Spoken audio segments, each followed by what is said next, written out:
Ari Aster. It was just the other day that we let you guys know Hereditary writer-director Ari Aster has his next film in the works over at A24, which will be indie horror company's largest production to date. In that post, Aster's new film was referred to as simply an untitled horror film, but today we have word via THR that the film's tentative title is Midsommer. A24 is currently in process of casting the film with Lars Knudsen and Be Real on board to produce.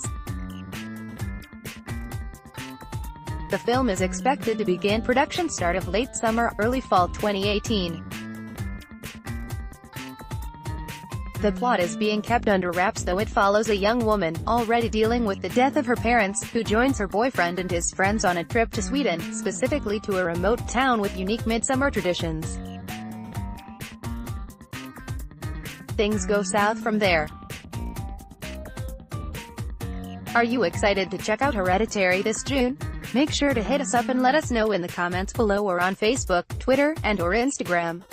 Hereditary is written and directed by Ari Aster and stars Toni Collette, Gabriel Byrne, Ann Dowd, Millie Shapiro, and Alex Wolff, with Kevin Scott Frakes, Lars Knudsen, and Buddy Patrick producing. The film hits theaters nationwide on June 8. Synopsis: when Ellen, the matriarch of the Graham family, passes away, her daughter's family begins to unravel cryptic and increasingly terrifying secrets about their ancestry. The more they discover, the more they find themselves trying to outrun the sinister fate they seemed to have inherited. Making his feature debut, writer-director Ari Aster unleashes a nightmare vision of a domestic breakdown that exhibits the craft and precision of a nascent auteur, transforming a familial tragedy into something ominous and deeply disquieting, and pushing a horror movie into chilling new terrain with its shattering portrait of heritage. Fittingly, this Halloween we will witness the return of Michael Myers via director David Gordon Green's Blumhouse remake of John Carpenter's Halloween. But before we get too excited, it looks like the film is heading back out for some reshoots. Our buddies over at Bloody Disgusting learned that Green is getting back behind the camera to shoot additional scenes, and the agenda is to tweak the finale following a recent test screening. Without getting into it, yes, it took place. Does this spell trouble for Blumhouse's Halloween? Meh. Reshoots are a common thing these days, so I'm not worried about it. What does interest me is the fact that the film has been test screened. Are you still excited for Blumhouse's remake? Make sure to hit us up and let us know what you think in the comments below or on Facebook, Twitter, and/or Instagram. Halloween is directed by David Gordon Green based on a script he wrote with Danny McBride. Jamie Lee Curtis returns as Laurie Strode, as does Nick Castle as Michael, the Shape Myers. They are joined by Will Patton, Andy Matichik, and Judy Greer. Halloween creator John Carpenter is on board as executive producer and composer. The anticipated release date is October 19, 2018. Synopsis: Jamie Lee Curtis returns to her iconic role as Laurie Strode, who comes to her final confrontation with Michael Myers, the masked figure who has haunted her since she narrowly escaped his killing spree on Halloween night 4 decades ago.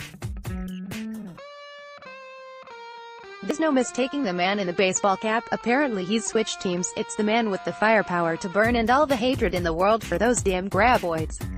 It's Burt Gummer, or as we've all come to know him over the years, Stephen Keaton. No wait, it's Michael Gross. There we go. No matter what name he goes by, the man has been entertaining the masses for years, and his latest tilt takes him back to the character that loves to spray the lead and ask no questions as the no muss no fuss badass Burt Gummer in the recently released Tremors: A Cold Day in Hell. He was gracious enough to give up some of his time to discuss the latest installment into the franchise, as well as what was his most recent discomfiture that he suffered on set. So sit back, read on and enjoy. DC, with this latest installment ready to fire, what's Burt Gummer up to these days? MG, well, this is probably Bert facing one of the greatest challenges he's ever had, because he comes as close to facing mortality in this piece than any of the other films. There's something that happens in this movie, if you haven't seen it yet, that happens to him about which he can do very little. Bert is very much in charge of things, and he's facing an obstacle in this movie that he's never faced before, and he's contemplating the prospect that he might not be around very much longer. This is a lot different than what we've done in the past, and he's forced to turn over control to someone else in the meantime, and he does not enjoy it at all. So, I think that's part of the conflict, Bert having to give up some authority and control. With this film set in an Arctic region, there is a whole new dynamic at hand with the climate change melting off some of the permafrost, and there are nasty things up there that have been trapped in ice for tens of thousands of years. DC, now the last time we spoke during Tremors 5, you assured me that while you got hurt during that filming, you'd try to take it easy this time around, so, any notable injuries too? Speak of. MG, well, let me put it this way, it's still ambitious with the filming, but I made sure to wear some of the proper padding and was far more careful of myself. When I broke my rib on the last movie, I'd done it taking a fall improperly, so I made more of an effort to pay attention to the stunt people this time and actually wore padding. I made it out of this one relatively unscathed. I never come out of one of these films without at least a few cuts and bruises. Laughs, I mean we're chasing monsters for golly's sake. Oh, wait a minute. I broke a tooth. I forgot about that, broke it on the scope of a gun, so I had some dental work in the middle of filming. Laughs, but there was no blood. It was literally one of the last shots of the day, and I had to be whisked into town to get this emergency repair done. Was on set from 6 a.m. to 6 p.m., then had to find an after-hours dentist who could get me in the chair, so I think I got home about 10 to 11 p.m. that night, so I was wrong. I guess I did get hurt. DC, what's it been like working with Jamie Kennedy, and what has he brought to this franchise in your eyes? MG, Jamie and I work very differently. He's a comedian, and he likes improvisation and things like that, and I pretend to be more like Bert, dotting the I's and crossing the T's with less improvisation, and when the two of us get out there it's like oil and water, but in a very good way, which is good for the characters. He's like, let it all hang out there and see what happens, and Bert is far more rigid. Mr.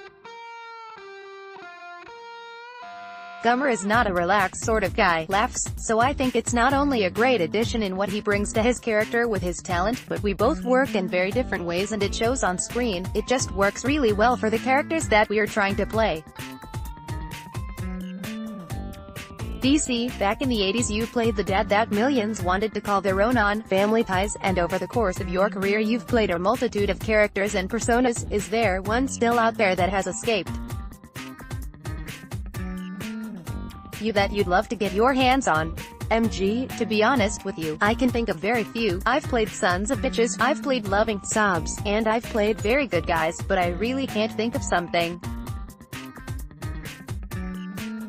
I've played kings, poppers, I've been very fortunate, and it makes for longevity because I can do a lot of things, but I don't know if it makes for stardom.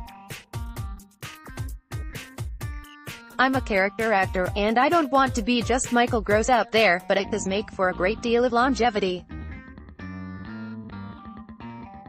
I'm playing a very outlandish gay man on Grace and Frankie on Netflix, and the character is the complete opposite of Bert Gummer, and I love the variety of it all. I think that's one of the reasons I started in theater. I love the variety of doing several different characters in a year, so to revisit Bert from time to time is really a lot of fun for me. I don't know if I'd like to do Bert Gummer, the series, but revisiting him every couple of years is a hell of a lot of fun. DC, lastly, after the release of the latest Tremors film, what's going to be filling up your work slate that fans can expect to see? MG, I'm also working on the show, The Affair, on Showtime, where I play Maura Tierney's psychiatrist, and Meredith Baxter and myself are doing a bit of touring in a play called Love Letters, and we might do some more touring with that this fall. I've also done a film for Disney that won't be out for a while, Holiday Time 2019. It's got Anna Kendrick in it, Shirley MacLaine and Bill Hader. It's their big holiday feature. I'm trying to keep busy and I just love the variety. DC, thanks very much for the time. Take care of yourself, please. MG, it was a pleasure speaking with you, and I look forward to the next time I can discuss my latest injury with you. Laughs. It was just last week that we shared the news that Slither writer-director James Gunn was joining forces with Lloyd Kaufman on the upcoming Toxic Avenger 5. But today it seems that this bit of info is not true. Wah, wah. Kaufman himself took to Instagram to clarify the news, writing, "There is a big error online. As much as Toxie and I love him and would love to have James Gunn work on Toxie 5, this is not true. Unless James is planning to surprise Uncle Lloyd, this is fake news." Boy, that's a lot of exclamation points. The original Gunn article broke via SFX magazine, where Kaufman was reported as saying, "I have worked with James Gunn and the script we have for the Toxic Avenger 5 is the finest I have read." You can see a screen cap of the article below. Guess we can just cock this one up to a misquote and, sadly, move on to just looking forward to the film regardless of Gunn's involvement or not. Are you still excited about the fifth entry in Troma's The Toxic Avenger franchise? Make sure to hit us up and let us know what you think in the comments below or on Facebook, Twitter, and/or Instagram.